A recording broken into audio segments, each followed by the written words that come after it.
Trinitarian myth number 7.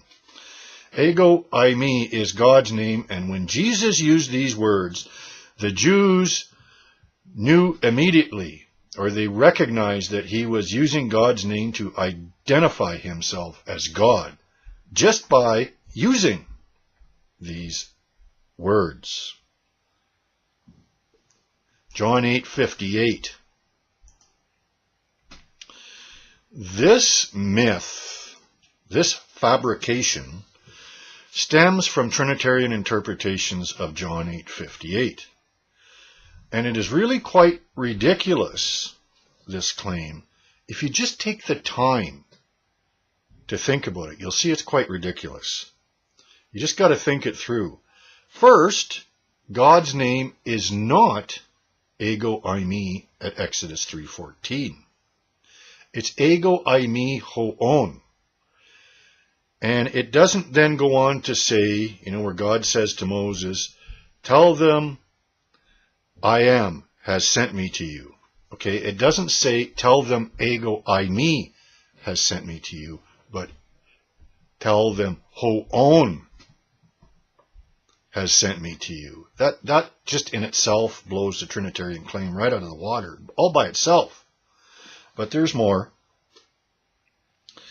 If ego, eimi was intended to be God's name at John 8:58, this would mean Jesus said something akin to, before Abraham was Yahweh. That wouldn't be Jesus claiming to be Yahweh. The best you could get out of that is that Jesus would be saying, before Abraham was God. Well, yeah, everybody agrees with that. God's before everything. Of course God was before Abraham, but that wouldn't amount to Jesus saying that he is God or he is Yahweh.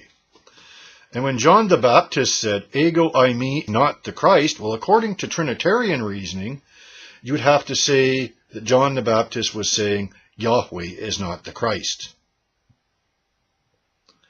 You see how that's self-refuting as well? And that's what happens when you have these silly myths. It's ludicrous. Ego, eimi, I am, was common everyday language, just as the words I am are common everyday words in English. In fact, if you go to the next chapter, chapter 9, a blind man identifies himself by using only 2 words, ego, eimi. They're looking for him, and he goes, ego, eimi.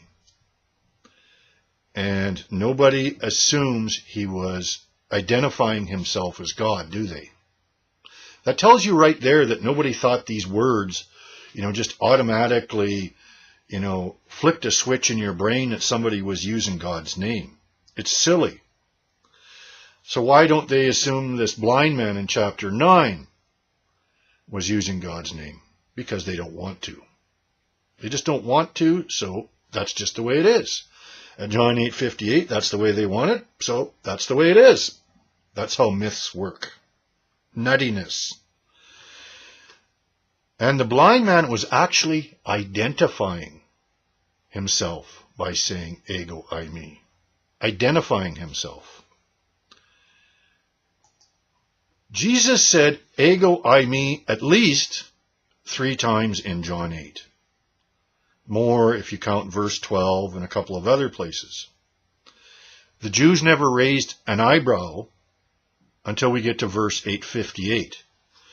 So if this term, ego, eimi, would have been immediately recognized by the Jews as using God's name, why didn't they even blink the first 2 times Jesus said it? For example, in verse 24, unless you believe that I am, you will die in your sins. Okay? And he doesn't say unless you believe that I am God. In fact, if you want to say this is God's name, he said, unless you believe Yahweh, you will die in your sins. And if you get that, you might be onto something. because that's what Jesus is actually trying to explain to these Jews. Jesus isn't identifying himself as Yahweh. Nevertheless, Trinitarians have this myth that he is. So the first two times the Jews hear him say, ego eimi, didn't raise an eyebrow, but for some reason at 8:58 we're supposed to think, oh, they suddenly realized he's identifying himself as Yahweh. Let's kill him. That's what you're supposed to think. That's how the story goes. It's just another myth Trinitarians can't seem to get out of their heads. Jesus also had just said that if he glorifies himself concerning who he is, they're talking about who he is. And Jesus said, if I glorify myself, it means nothing. Nothing. He just said that a couple of verses earlier. Yet, Trinitarians persist and insist with their myth that he did glorify himself in the highest way possible. And it means everything. Jesus identified himself as Yahweh, according to their myth. This is right after Jesus had just said, if I glorify myself, it means nothing. And yet they have him glorifying himself concerning who he is by claiming to be Yahweh, creator of the universe. And instead of meaning nothing, it means everything. And so they thereby contradict Jesus. Just as the Jews were doing in John 8, and unable to hear what he said, Trinitarians, just as the Jews were unable to hear Jesus in John 8. Same thing. They're not listening to Jesus. They're listening to their myth, their man-made fable. Now, at this point, Trinitarians usually do something like, well, how could he have existed before Abraham? That's a different question. That's a different question. Because now, if you think about it, and if you're a Trinitarian, you're actually defining the words ego me, eimi in a different way. It's not God's name now. It's when Jesus existed.